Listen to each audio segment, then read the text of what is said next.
سڵاو بینەرانی بەڕێز ئەمڕۆ ڕێکخراوی داکۆک لە 4 شاری جیا لە وڵاتی بەریتانیا لە شارەکانی لەندەن، بێرمیگام، مانچستەر، کاردیف یادی شەهیدانی هەفتەی شوبات و ڕۆژانی دواتری کردەوە.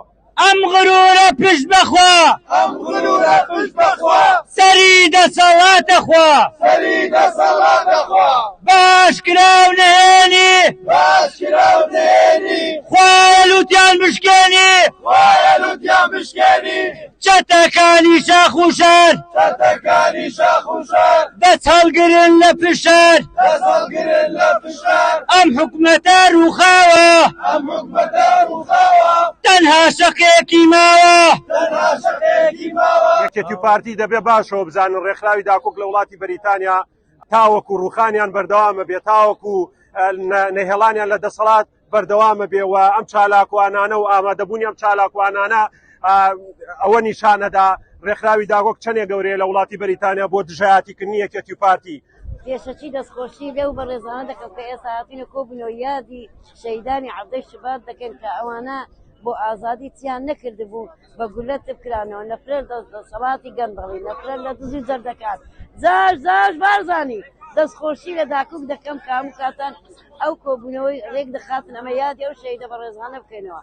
بەداخەوە بۆ هەردوو بنەماڵەی دەسەڵاتی میلیشیا و خێڵەکی کە نەیانتوانی یاسا و ڕێسایەک دروستکە لە حکومڕانێتی کوردستاندا تاوەکو ئێمەش بتوانین بە فەراهەمی ژیان بڕێ بکەین.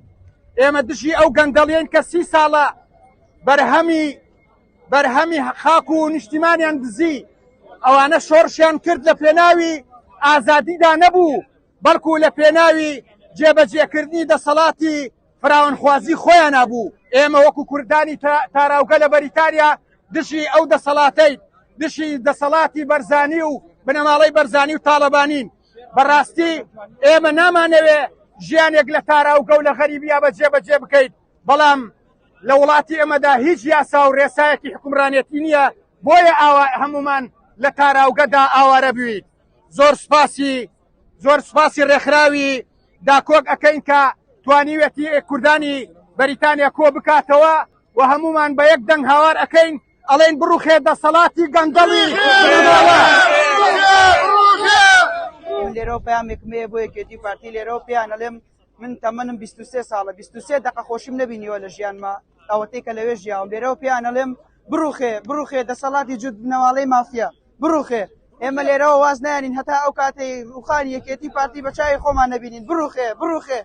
شەهیدانی هەفتەی شوبات لە ئەنجامی زۆرداری و زوڵم و ستەمی حکومەتی کوردی سەری هەڵدا،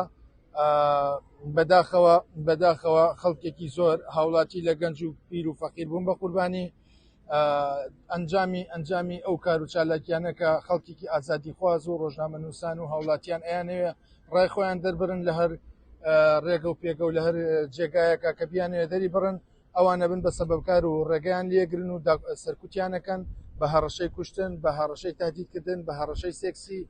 کۆبوونەتەوە بۆ یادکردنەوەی ئەو ڕۆژە ڕەش و مێژوویەی کە بۆ هۆی چەندان شەیدکردنی چەندان گەنجی وڵاتەکەم کە تەنها داوای مافی خۆیان دەکرد.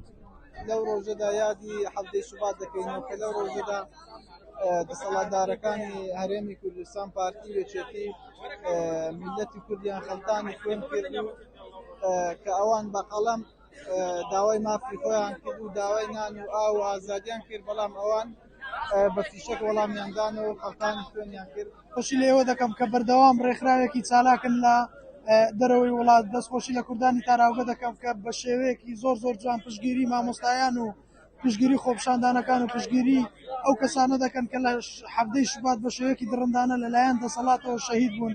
بەداخەوە حکومەتی کوردی دەبوایە لە دوای ئەو هەموو کارەساتەی بەسەر ئەو میلەتەی هێنا، لە دوای ئەو هەموو شەهیدەی کە تەنها داوای ماف و حەقی خۆیان دەکرد، دەبوایە بە خۆی بێتەوە، بەڵام کە هەتا ئێستاش کە ساڵی 2024 حکومەت بەردەوامە دوای ئەوەی 13 ساڵ تێپەڕیەوە بەسەر شەهیدکردنی شەهیدانی هەفتەی شوبات حکومەت بەردەوامە کە بە شێوەیەکی دڕندانە ئێستا سەر زەنشتیانەکە هیچ مافێک نادا بە هاوڵاتیان. داوا دەکەم ڕێکخراوە نێودەوڵەتیەکان هەمویان بێنە دەنگ، دەستخۆشی لێوەش دەکەم کە بەردەوام ڕێکخراوێکی زۆر چالاکە. بۆ یادی هەفتەی شوباتەوە سەرەتا دەستخۆشی ئەم دەرفەداکەین کە ئەم هەموو گەنجانە هاتوونەتە خۆپشاندانەوە و یادی شەهیدانمان بەرز نخێنین و پێویستە ئێمە یادی ئەو شەهیدانە لەبیر نەکەین. عەبدەی شوبات ڕۆژی ڕوبەربوونەوەی زوڵم و ستەم و ڕۆژی قبوڵ نەکردنی هەموو ئەو زوڵم و ستەمەی کە حکوومەتی هەرێم بەرامبەر تاچی کورد بۆ چەندین ساڵ. عەبدەی شوبات دەستپێکی خۆپیشاندانی بەردەوامی تاکی کورد بوو بۆ ڕوبەربوونەوەی حکوومەتی پارتی وێچەتی بڕوخی حکوومەتی دز و گەندە. ڕۆ من لێرم بۆ پشتگیریکردنی ڕۆژنامەنووسان و هەموو خەڵکی هەرێمی کوردستان پێم وایە سیستەمی حکومڕانی یەکێتی و پارتی کۆتایی هاتووە پێویستە گۆڕانکاریکی گەورە و جدی بکرێت لە وڵاتی خۆمانە. بۆیە من پێم وایە یەکێتی و پارتی توانای ئەویان نییە کە ئیدارەی حکمی 5 ملیۆن هاوڵاتی هەرێمی کوردستان بن. بۆیە پێویستە فشارێکی جدی بکەین کۆمەڵگەی نێودەوڵەتی بێنە سەر خەت بۆی گۆڕانکاریێکی گەورە و جدی لە هەرێمی کوردستان ڕوو بدات. هەستاوین بۆ چالایشیە بۆ شەرمەزارکردنی سەرانی یەکێتی و پارتی کە لە حەفدەی شوباتی 2011 کۆمەڵە گەنجی خێلەخۆنەدی و کوردستانیان خەڵتانی خوێن کرد ئەو کردەوەیان ڕسوا و شەرمەزار دەکەین. حەفدەی شوبات دەرخەری ئەو ڕاستەیە ئەو حیزبە دەسەڵاتدارانە جگەل لە دەنگی سلاح و تەقە و تفەنگ هیچ شتێکی تر نازان ئامادەن بۆ لە پێناو کورسی خۆیان بنەماڵە و عەشیرەتی خۆیان گەنج و پیر و لا و منداڵ خەڵتانی خوێن بکەن. هەتا ئێستاکە هیچ کەسێک لە بگوژانی حەفدەی شوبات نەخراوەتە دادگاوە نەبرداوەتە دادگاوە. بۆ ئێمە وەکو ڕێکخراوی داکۆک چارەکان ڕێکخراوی داکۆک لە هەموو شوێنێکە لە هەر جەیەکە کە خۆپیشاندانە شتێک هەبێت دژی ئەو حیزبانە حیزبی پارتی وێچەتی دەسەڵاتدارانە ئامادەی خۆپیشاندانین لەوێ دەبین حازر دەبین. زۆر سپاس. ئێمە ڕاستان بە خۆپیشاندانی دژی جوت بنەماڵەی دز و گەندەڵ کە بوونە هۆکاری شەهیدی شەهیدان بە تایبەتی حەفدەی شوبات و ڕۆژانی دواتر هیوادارم بە هیچ شێوەیەک کەس پشتگیریان نەکا و ڕیسوایان بکەن نەفرەت لە دەسەڵات یەکێتی و پارتی و هیوادارم بڕوخێن و بە هیچ شێوەیەک نەمێنن. سەرەتا بەخێراتنی هەموو ئەو بەڕێزانە دەکەم ئەوڕۆ ئامادە بوون لەو خۆپیشاندانەی دژی ئەو تاوانە گەورەی لەسەر بینای بێجیان زوڵم و ستەم چەندین ڕۆڵە و گەنجی جوامێریان شەهید کرد.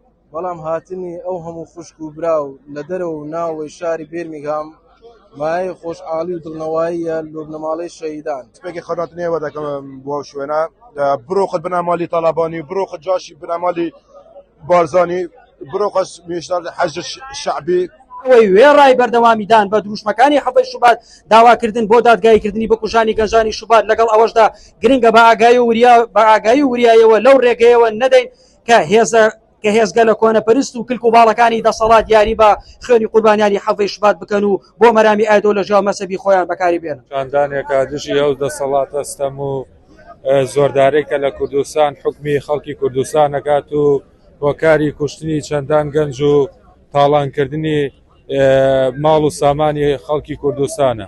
ئەمڕۆ لە یادی عەبدەی شوبات لە یادی شەهیدانی عەبدەی شوبات لێرە گرمبوونێکی ماشتاس کردو لە شاری مانچستەر بە هاوکاری ڕێکخراوی داکۆک بۆ ئەو زوڵم و ستەمەی کە لە کوردستانی عێراق لەلایەن هەردوو پارتی دەسەڵات پارتی دیموکراتی کوردستان و یەکێتی نیشتیمانی کوردستان دەکرێت منێکێکی بوون و کەسانێک کە لە مایۆ ڕابردوودا لە دیپۆرسەنتەرەکانجی ڕایان گرتبوون بە نیازی دیپۆرکردنەوە بوو بۆ کوردستان. بەڵام بە هاوکاری ڕێکخراوی داکۆک سوپاسیان دەکەم سوپاس هەموو هاوڕێیان دەکەم کە هاوکارم بوو بۆ ئەوەی کە من ئازاد کراوم لە کۆنە. ئەمڕۆ یادی حەفدەی شوباتە هەستان بە سازانی خۆپیشاندانێک بە سەربەشداری ڕێکخراوی داکۆک هەستان ئەنجامدانی خۆپیشاندانێک جی ئەو دەسەڵات و زوڵمەی کە لە حەفدەی شوباتا کرا.